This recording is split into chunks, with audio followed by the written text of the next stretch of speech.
Aujourd'hui, je vous propose d'aborder le thème des clairances, le où, quand, quoi, comment. Donc dans cette vidéo, on va parler de custom, on va parler d'immigration, on va parler de passeport, on va parler de territoire.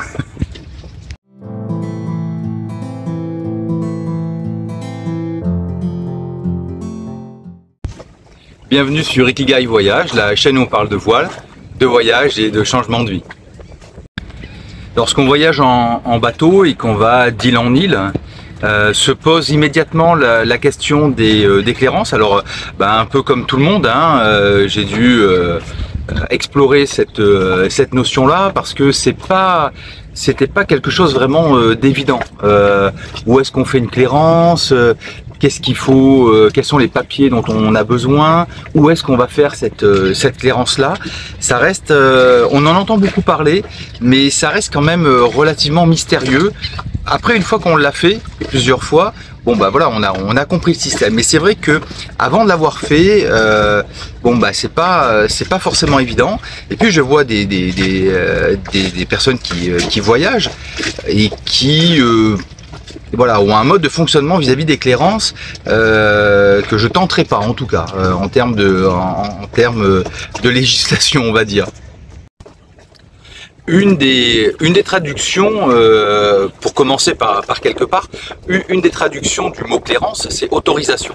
Voilà, donc on obtient une autorisation. Il y a d'autres traductions, mais celle qui va correspondre le plus à ce que nous on fait, c'est le terme d'autorisation. Sur le principe général, lorsqu'on voyage, alors on s'en rend pas forcément bien compte lorsqu'on voyage à terre, mais quand vous changez de pays, en réalité, vous passez toujours deux frontières, c'est-à-dire la frontière du pays que vous quittez, et puis la frontière du pays dans laquelle vous allez entrer. Alors, lorsqu'on est alors maintenant dans l'espace Schengen, qui est un espace particulier, on n'a plus cette notion de frontière. On va être sur une libre circulation. Par contre, il faut bien garder à l'esprit que lorsque vous arrivez en Martinique et en Guadeloupe, même si on est sur des territoires et des départements français, ils ne font pas partie de l'espace Schengen. Si on passe deux frontières, on doit avoir deux déclarations. Une déclaration qui concerne le pays que l'on quitte, et puis une déclaration pour le pays dans lequel on va entrer. Donc en anglais c'est le check-out, le pays qu'on quitte, et le check-in, le pays dans lequel on va entrer. À terre, c'est assez simple en fait, parce qu'on peut tracer un trait par terre et puis on est de ce côté du trait ou on est de ce côté du trait. Bon, lorsqu'on est sur l'eau, c'est moins évident. Alors l'OMI, l'Organisation Maritime Internationale, a déterminé que les eaux territoriales d'un pays étaient à 12 000 des côtes. Ça, c'est 12 000 des côtes, c'est la distance à partir de laquelle vous êtes censé faire une formalité pour entrer dans le pays. 12 000, c'est pas 200 000. 200 000, c'est la zone d'exclusivité, c'est-à-dire que le pays peut exploiter des ressources animalières, halieutiques ou pétrolières jusqu'à 200 000. Mais nous, au niveau des voyages, la limite, elle est à 12 000. Donc, dès qu'on est à l'intérieur des 12 000 et dès qu'on va ancrer, s'arrêter, descendre à terre, là, on a des formalités à faire. Si vous naviguez, que vous traversez ces 12 000, vous n'avez pas besoin de faire ces formalités. Les formalités vont concerner trois choses. Elles vont concerner les personnes, le bateau, et puis ce que vous transportez sur votre bateau. Donc les personnes, ça veut dire le nombre de personnes. L'immigration doit pouvoir identifier quelles sont les personnes qui sont à bord. Le bateau, quelles sont les caractéristiques du bateau? Est-ce que le bateau vous appartient ou est-ce que c'est un bateau de location? Et puis ce que vous transportez, si vous transportez des armes, des animaux ou des choses qui vont relever d'un contrôle douanier comme de l'alcool, etc. Par rapport à ça, du coup, vous allez avoir 2 voire 3 interlocuteurs. Le premier, ce sont les douanes. Donc les douanes, elles s'occupent du bateau. Voilà, il faut déclarer le bateau. Donc pour ça, il vous faut soit votre acte de francisation, soit votre numéro d'enregistrement si vous avez acheté le bateau, vous l'avez immatriculé à votre nom après janvier 2022. Parce qu'avant janvier 2022, bah, c'était la douane qui s'occupait de ça, en partie, plus les affaires maritimes. Ensuite, à partir de janvier 2022, pour la France, tout a été délégué aux affaires maritimes. Et donc, on n'a plus ce carnet orange d'acte de francisation, mais on a juste un certificat qu'on télécharge d'enregistrement. Le deuxième interlocuteur, donc le premier pour le bateau, c'est la douane. Le deuxième interlocuteur pour les personnes, donc le passage de la frontière de personnes, c'est l'immigration. Lorsqu'on était à Mindelo, par exemple, au Cap-Vert, nous on est arrivé par la mer avec les filles. Donc il y avait Moufida, Amandine, Sayana et moi. Ensuite, les filles sont parties par avion et les garçons sont arrivés par avion. Et on a repris la mer pour aller en Martinique avec les garçons. Donc on a une grosse inquiétude, nous, par rapport à ça. C'est-à-dire qu'on arrive avec certaines personnes et on repart avec d'autres. En fait, il n'y a pas de souci parce que c'est un contrôle aux frontières. C'est-à-dire que les filles, elles ont été déclarées quitter le Cap-Vert à un moment donné. Et comme elles ont été enregistrées à l'entrée, elles sont enregistrées à la sortie. Et les garçons, pareillement, ils ont quitté la France, ont été enregistrés à la sortie de la France, à l'entrée du Cap-Vert, et la sortie se fait, donc il y a une communication entre les services d'immigration, en réalité. Le deuxième point, le troisième interlocuteur potentiel, alors ça c'est pas partout. Partout vous aurez forcément la douane et l'immigration, le bateau et les personnes. Là où on peut rajouter quelque chose, par exemple, ce sont les autorités portuaires, la police maritime, encore une fois à Mindelo. C'est-à-dire que on a fait la douane, on a fait l'immigration, ensuite ils nous ont envoyé à la police maritime, qui en général est dans les mêmes locaux, hein, au niveau du port, et eux nous ont gardé le certificat d'enregistrement du bateau jusqu'au départ. Bon, je ne sais pas trop à quoi ça peut servir, vu que le certificat maintenant, c'est plus le carnet orange, où on peut dire, bah, on en a besoin de les récupérer. Le certificat, lui, on peut le retélécharger, le réimprimer. D'ailleurs, moi, j'en ai plusieurs exemplaires sur le bateau. On parle bien d'entrée et sortie du territoire. Ça veut dire, on entre et on sort d'un pays. Ce qui est particulier quand on navigue dans les Caraïbes, c'est que parfois certains pays sont constitués de plusieurs îles. C'est ce qui se passe quand vous êtes dans les Grenadines, alors les Grenadines de Saint-Vincent et les Grenadines de Grenade. Donc là on est bien sur deux territoires qui sont différents. Par contre les îles qui appartiennent aux Grenadines de Saint-Vincent, par exemple, ça relève de Saint-Vincent. Et à chaque fois que vous allez passer, par exemple, de Saint-Vincent à Bekia, là vous n'avez pas de clairance à faire parce que vous êtes dans le même pays. Donc on n'a pas à faire pour chaque île une clairance à partir du moment où l'île fait partie, on va dire, d'un archipel.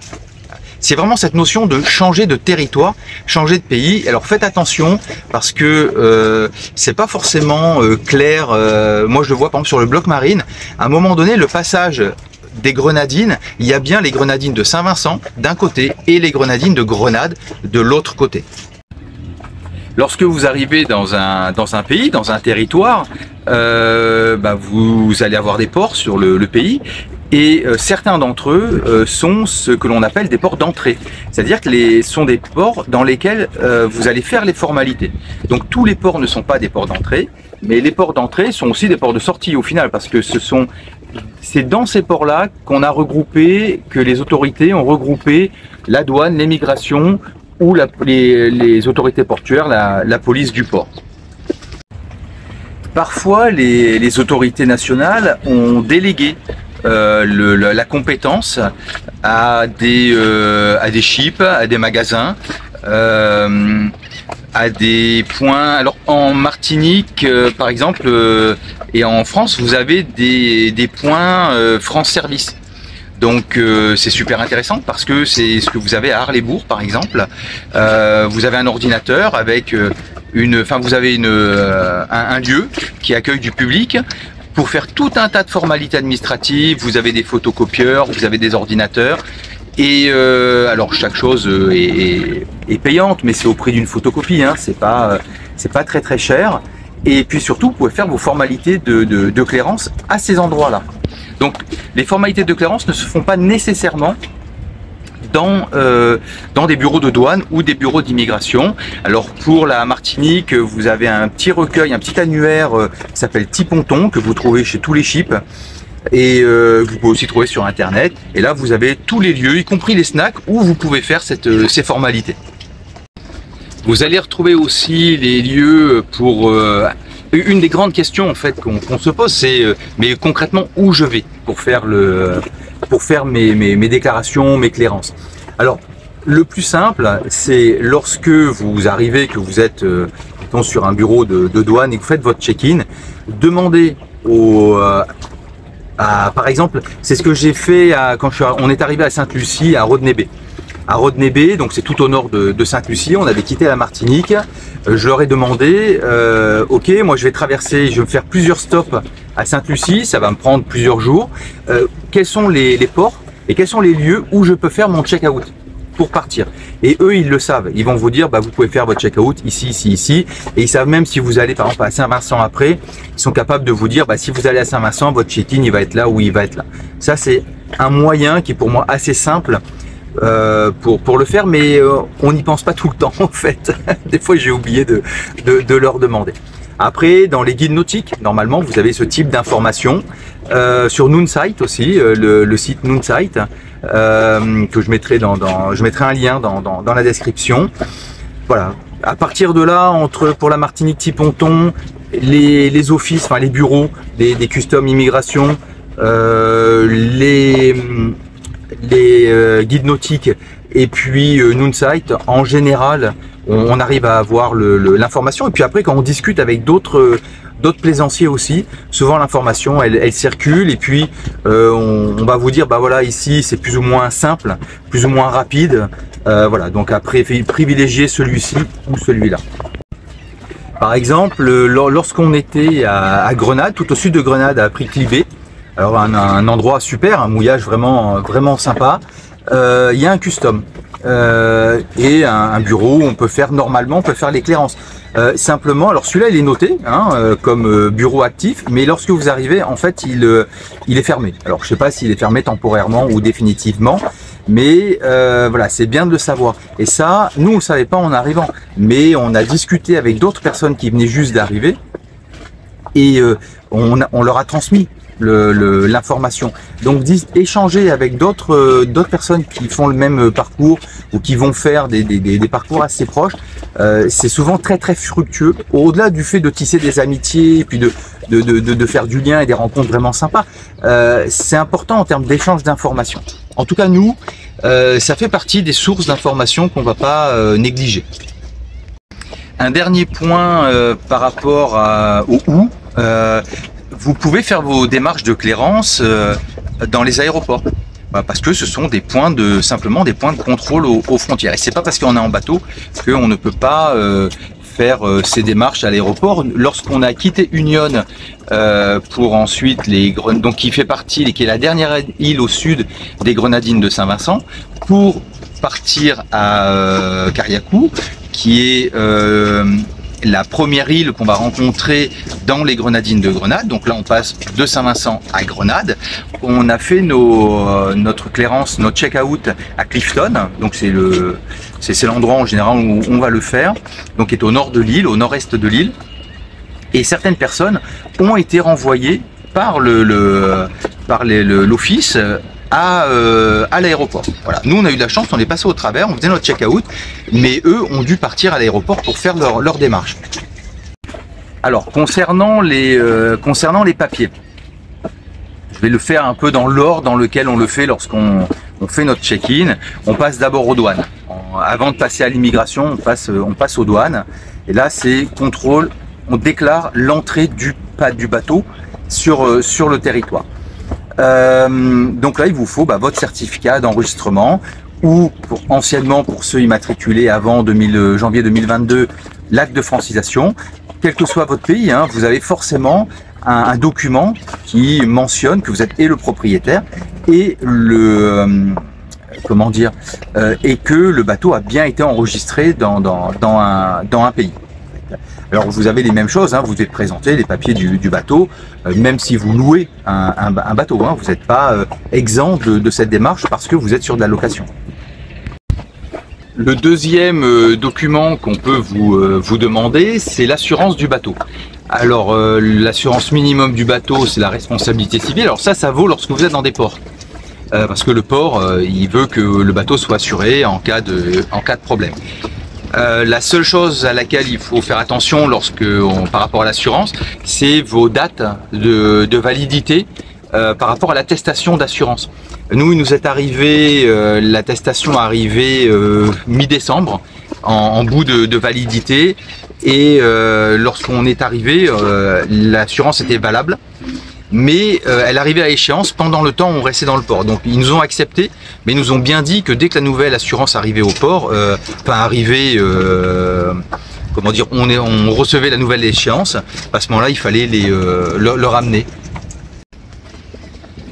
Le certificat d'enregistrement du bateau, l'assurance du bateau, là on est sur les papiers du bateau, ça concerne les douanes. Maintenant concernant l'immigration, là ça concerne les personnes. Donc le document fondamental, c'est le passeport. Voilà. La carte d'identité, c'est valable dans l'espace Schengen, c'est valable dans les DOM-TOM, mais dès que vous sortez du territoire français ou de l'espace Schengen, vous êtes forcément sur un passeport en cours de validité, voire avec une validité qui dépasse le temps que vous voulez rester dans le pays. Le tampon sur le passeport, c'est la personne de l'immigration qui le met. Par contre, vérifiez qui le met et qui mette bien la date. Nous, lorsqu'on était à Soufrière à Sainte-Lucie, on a tout fait tamponner pour partir ensuite dans les grenadines de Grenade. Sur 4 passeports, le gars de l'immigration, on avait tamponné que 3. Alors, ça m'avait semblé... Quand je suis sorti, j'avais une impression un petit peu bizarre. Je me suis dit, il y a un truc qui va pas. Mais j'avais pas vu qu'il avait oublié d'en tamponner un. Donc j'ai repris tout de suite en sortant les 4 passeports et j'ai vu qu'il avait oublié d'en tamponner un. Et lui-même était très surpris quand je lui ai amené les passeports. Il était quasi convaincu d'avoir tamponné les 4. Je pense que je suis même sûr que c'est de bonne foi. Mais voilà. En tout cas, vérifiez bien parce que sinon vous allez avoir un problème dans le port suivant. Un point à bien contrôler avant d'arriver quelque part, c'est si vous avez besoin d'un visa ou pas. Alors ça dépend du pays d'arrivée et ça dépend de votre pays d'immatriculation, votre pays à vous. Nous, en tant que Français, avec un bateau français, je regarde sur le site des affaires étrangères pour tel et tel pays s'il y a un besoin de visa. Ça sont des accords entre pays et pour un temps touristique, en général, à 90 jours, moins de 90 jours, vous n'avez pas besoin de visa. Mais attention, je vous dis pas que c'est pour tous les pays et pour tous les pays de provenance non plus. Il faut bien le vérifier en fonction, vous, de votre pays, des différents passagers que vous avez aussi à bord, parce que parfois il y a 3 Français et puis il y a quelqu'un qui vient d'un autre pays, espace Schengen ou hors espace Schengen. Il faut que lui, par rapport à son propre passeport, vérifier s'il a besoin pour le pays dans lequel il va d'un visa. Voilà. En général, en dessous de 90 jours, un mois, en dessous d'un mois, il n'y a pas besoin de visa pour les bateaux et les personnes qui ont un passeport français. D'une manière générale, je vous encourage très fortement à respecter la loi. Nous, c'est ce qu'on fait en tout cas à bord d'Ikigai. Même si, c'est vrai, on n'a jamais été contrôlé. Au mouillage, on n'a jamais été contrôlé. Après, c'est pas parce qu'on n'a jamais été contrôlé qu'on ne le sera pas un jour. Par contre, à chaque fois qu'on est arrivé faire un check-in, ils nous ont demandé les papiers du check-out du pays dont on est sorti. Donc voilà, il y a une nécessité de le faire. On est aussi dans des pays, dès que vous descendez en dessous de la Martinique, tous les pays sont anglophones. Donc ça veut dire 2 choses. La première, c'est que si vous êtes très fort en anglais, vous n'aurez pas de problème de langue pour vous expliquer, et même si vous êtes de bonne foi. Mais si vous pataugez un peu en anglais, ça peut vite devenir très laborieux et source d'incompréhension. Le deuxième point, c'est que vous pouvez être sur des territoires où les choses se compliquent très rapidement. Pour s'en sortir, voilà, ça peut être vraiment pas évident. Donc respectez bien la loi et enfin nous c'est ce qu'on fait parce qu'on n'a pas envie de tomber dans des choses inextricables. La question maintenant c'est quand faire ces démarches. Alors sur le check-in, la réponse elle est simple. Quand vous posez la question aux douaniers, ils vous disent dès que vous avez jeté l'ancre, vous venez faire vos démarches. Voilà. Il n'y a pas de question de oui mais je suis pas descendu à terre, etc. Vous êtes dans les eaux territoriales, vous avez passé une frontière, vous êtes à l'ancre, vous êtes arrêté, vous devez faire vos démarches. Ça c'est la position officielle. Vous arrivez de nuit, le bureau est fermé, c'est pas leur, pour eux c'est pareil, il faut venir.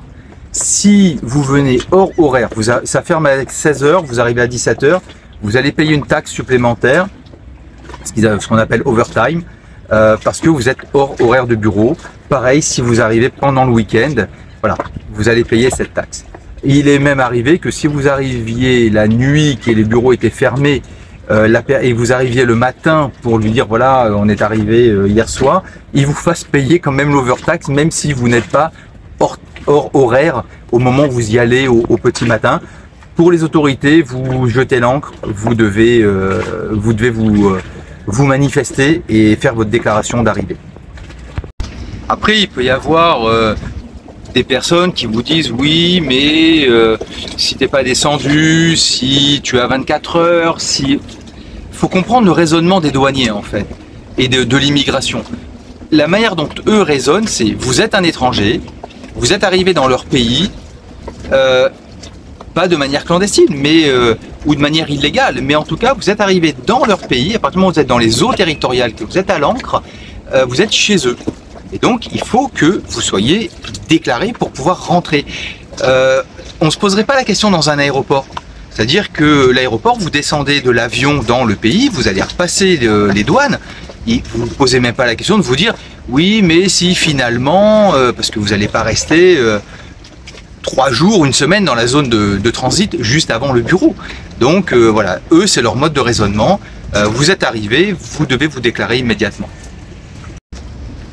Vous avez décidé de quitter le territoire, bah, vous devez faire votre check-out. Voilà. À partir du moment, donc le check-out c'est pareil, hein, vous allez venir avec les papiers du bateau, les papiers des personnes, c'est-à-dire le passeport, et donc à nouveau les douanes pour déclarer que le bateau sort du territoire, l'immigration pour déclarer que les personnes sortent du territoire, et puis si vous êtes dans un port, les autorités du port si elles existent. À partir du moment où vous aurez votre coup de tampon pour la sortie du territoire, là c'est terminé, vous avez 24 heures pour sortir. Ce qui peut arriver, c'est dans certains endroits, si par exemple vous venez la veille au matin pour dire je pars demain après-midi, ils peuvent vous dire bah, revenez demain matin. Voilà. Donc ça, si moi si je viens le matin la veille, je vais plutôt dire que je pars le soir. Ou si j'y vais le soir, bon bah je dis que je pars le matin, mais très très tôt, à une heure où eux ne sont pas ouverts. Mais franchement, ça nous est pas arrivé très très souvent. Comment on fait nous sur Ikigai? Quelle est notre procédure? Alors on va le faire dans l'ordre check-in, check-out. Donc on va rentrer dans un territoire. La première chose que je fais, je vais voir sur le ministère, sur le site des Affaires étrangères, est-ce que j'ai besoin d'un visa ou pas pour ce pays? Voilà, en tant que Français, est-ce que j'ai besoin de ça? Et si j'ai pas besoin de visa, pour combien de temps? Voilà, si je reste 90 jours. Alors dans nos navigations, on reste exceptionnellement, j'ai jamais vu quelqu'un qui m'a dit je suis resté 90 jours. Par contre, nous, il nous est arrivé de rester un peu plus d'un mois dans un pays, un bon mois et demi. Et donc là, on avait peur parce que très souvent, l'absence de visa, en tout cas quand vous arrivez à l'immigration, on vous dit bah, est-ce que vous restez plus ou moins de 30 jours? Bah, on reste moins de 30 jours. Bon bah nous on a dépassé, on était à 40 jours, on s'est dit aïe aïe aïe, qu'est-ce qui va se passer? Mais dans les faits, pour ce pays-là, on avait 90 jours. Mais les douanes vous demandent plus ou moins 30 jours, même si c'est 90 jours. Voilà. Donc la première chose qu'on fait nous sur Ikigai, c'est on vérifie est-ce que pour ce territoire, on a besoin d'un visa ou pas de visa. La seconde chose que l'on fait sur Ikigai, ça va être de trouver quel est le port d'entrée.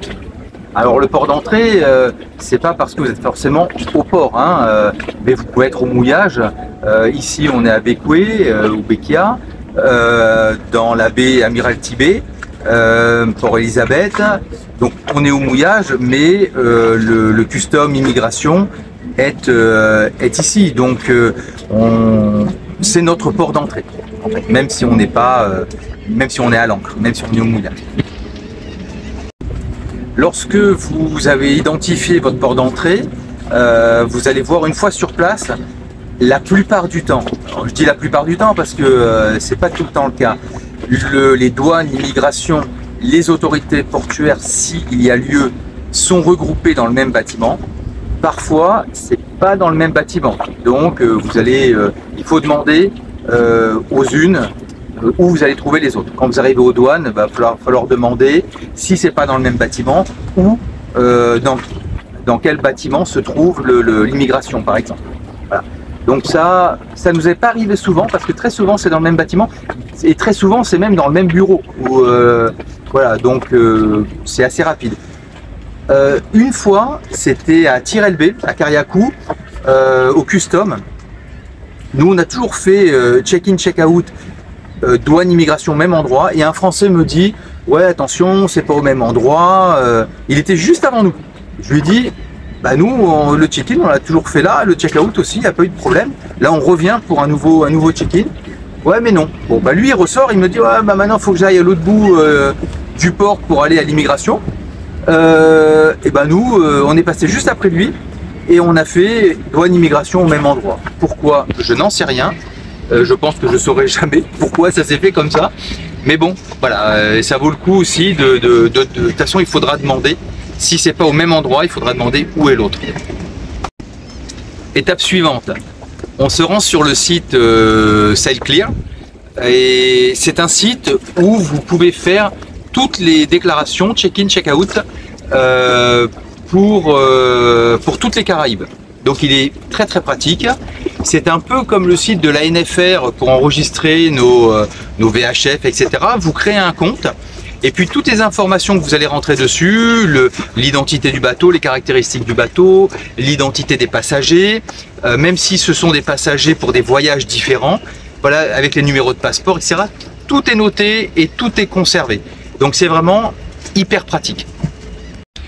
Lorsque vous vous connectez à votre compte SailClear, vous allez choisir si vous avez enregistré, vous allez choisir si c'est un check-in, un check-out, à quelle date, il va vous demander à quelle heure. Vous pouvez choisir si vous avez enregistré plusieurs bateaux, quel est le bateau qui est concerné. Si vous avez une liste de membres d'équipage avec une dizaine de personnes, mais que pour ce voyage-là, ça ne concerne que 4 d'entre eux, vous les sélectionnez. Et puis ils vont vous demander si vous avez des armes à bord, etc. Ensuite, vous enregistrez tout ça et ils vous donnent un numéro d'enregistrement. C'est ce numéro-là qu'on va vous demander lorsque vous allez aller au custom immigration. En tout cas, quand vous allez aller au custom, c'est-à-dire aux douanes. Moi, j'y vais avec la version papier aussi. Alors, vous pouvez faire la déclaration, vous connectez à votre compte, c'est un compte internet, hein, donc de n'importe quel téléphone, de n'importe quel ordinateur. Nous, on a une imprimante de voyage à bord, donc je fais une sortie papier. Et surtout, vous prenez le code de votre dossier, parce que c'est ça qu'ils vont vous demander. Donc ensuite, vous présentez aux douanes, ils vont vous demander votre numéro SailClear. Donc voilà, vous donnez votre numéro. Si vous avez fait l'impression papier, vous la donnez. Parfois, vous arrivez aux douanes et vous dites, voilà, j'ai fait mon SailClear. Ils vous disent, on n'en a pas besoin parce que nous, on l'utilise pas. C'est ce qui s'est passé à Kariakou, à Tir El-Bé. À ce moment-là, vous repartez à l'ancienne et vous refaites tout ce que vous avez noté sur SailGrib. Vous le faites sur format papier, 3 exemplaires, carbone. Voilà. Donc c'est un peu plus long, mais c'est pas dans toutes les douanes qui vont l'utiliser. Par contre, dans les douanes où ils l'utilisent, à Békia par exemple, ou Békoué, à Admiralty Bay, là, moi je l'avais pas fait par SailGrib quand je suis arrivé, mais vous avez un ordinateur dans le custom où il vous demande de le faire à ce moment-là dans le custom. Et comme vous avez votre compte, vous pouvez vous loguer directement sur votre compte et vous avez toutes les infos. Vous n'avez pas besoin de faire d'impression papier parce que vont la faire, cette impression papier, en 3 exemplaires. Il y en aura un pour eux, un pour l'immigration, un pour vous, qui va vous servir lorsque vous allez vouloir faire votre check-out. Donc ce papier-là, il va falloir le garder. Voilà, vous avez votre document avec les caractéristiques du bateau, tous les numéros de passeport de tout le monde, les déclarations, pas d'armes, etc., que ce soit parcelle clear ou par format carbone. Et là, la douane vous enregistre, il vous calcule la taxe et vous payez la taxe. La taxe, elle est calculée par rapport aux caractéristiques du bateau, nombre de personnes à bord, etc. Je ne connais pas le détail pour chaque île du mode de calcul, mais en tout cas vous n'allez pas payer la même chose en fonction des îles. Il y a des îles où c'est plus cher, d'autres où c'est moins cher. Vous pouvez payer 300 ici dollars ou 140 ici dollars ou un autre prix. Voilà, ça dépend vraiment des îles. Mais quand vous payez 140 ici dollars, c'est quasiment 50 €. Hein. Alors vous ne payez pas la sortie, vous payez qu'à l'entrée. Si en plus vous êtes overtime, c'est-à-dire vous êtes hors des horaires de bureau parce que c'est trop tard, parce que c'est le week-end, bah vous allez payer une taxe supplémentaire. Donc ça peut être très peu ou gratuit, mais ça peut monter à 300 ici dollars. Là c'est quand même, on est sur du 100 €. Donc dernier élément, dans la plupart des customs, il faut payer en cash. Donc ça veut dire aussi que vos 300 $, bah, il faut aller ici dollars, hein, donc 100 €, il faut aller les débiter au bureau de poste avant d'y aller, au bureau de banque avant d'y aller. Donc sur vos 3 exemplaires, vous en avez laissé un à la douane, vous avez payé les taxes, vous partez à l'immigration, c'est là où vous contrôlez tous les passeports, vous mettez tampons sur les passeports, donc vérifiez bien que vous avez tous les tampons et vous leur laissez un exemplaire et ils vont vous remettre à vous un exemplaire. Plus tous les reçus, et alors ça c'est systématique, ils vous donnent des reçus à chaque fois que vous payez quelque chose. Et ce sont ces reçus plus le document qu'ils vous laissent que vous allez présenter lorsque vous allez faire votre check-out. Et quand vous allez faire votre check-out, ils vont aussi vous laisser un exemplaire que vous allez présenter quand vous allez faire le futur check-in. Donc c'est pour ça que de sauter des check-out et des check-in, nous on l'a jamais fait, on préfère rebrousser chemin pour faire le check-out si on l'a oublié, mais ça n'est jamais arrivé. Plutôt que de se retrouver dans un bureau de douane et d'immigration en disant ben, on n'a pas le papier. Parce que là, on peut arriver sur des choses qui peuvent devenir complexes. Lorsque vous avez fait tout ça, vous êtes en situation régulière sur le territoire. Si vous devez faire des achats, par exemple pour de l'accastillage, en général c'est pour l'accastillage, vous allez être sur des prix dédouanés.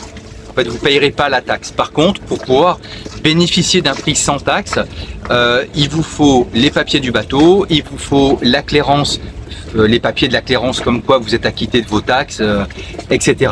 Et vous enregistrez auprès du magasin. Et là, vous allez bénéficier du fait de ne pas avoir de taxe. Attention, la taxe, nous on se plaint de la TVA, la taxe là, elle est à 37%. Donc déjà que c'est beaucoup plus cher, c'est à peu près au moins 50% plus cher qu'en France. Si en plus vous rajoutez 37% de taxes, là ça devient très très cher. Donc si vous souhaitez acheter des choses comme de l'accastillage et ne pas payer la taxe, il vous faudra avec vous les papiers du bateau et les papiers du check-in.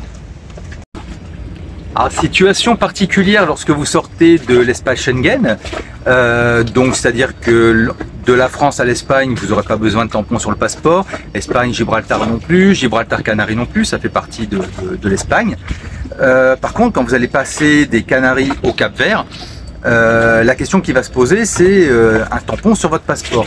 Mais en fait, vous n'en aurez pas à la sortie parce que vous êtes ressortissant européen, pour ceux qui ont des passeports français en tout cas, ou passeport de ressortissant de l'Union européenne. Ce qui va faire foi au niveau du Cap-Vert, ça va être d'avoir par exemple une facture du dernier port que vous avez fait aux Canaries. Voilà, nous, on est allé la dernière nuit au port à Las Palmas quand on est parti des Canaries et on a eu une facture avec un tampon. Il nous a dit ça suffit pour les douanes, pour le Cap-Vert, et effectivement ça suffisait pour les douanes, mais on était quand même un peu dans le doute. Je suis loin d'avoir traité le sujet de manière totalement exhaustive, hein. On pourrait en dire beaucoup. Il y a aussi beaucoup de personnes qui ont des expériences qui leur sont propres, hein, dans les douanes, par rapport aux douanes, immigration. Moi, ce que je peux en dire, c'est que dans 99% des cas, ça s'est bien passé, que ça a été assez rapide. Voilà, même alors parfois on peut attendre 1 heure, on peut attendre 1 heure et demie.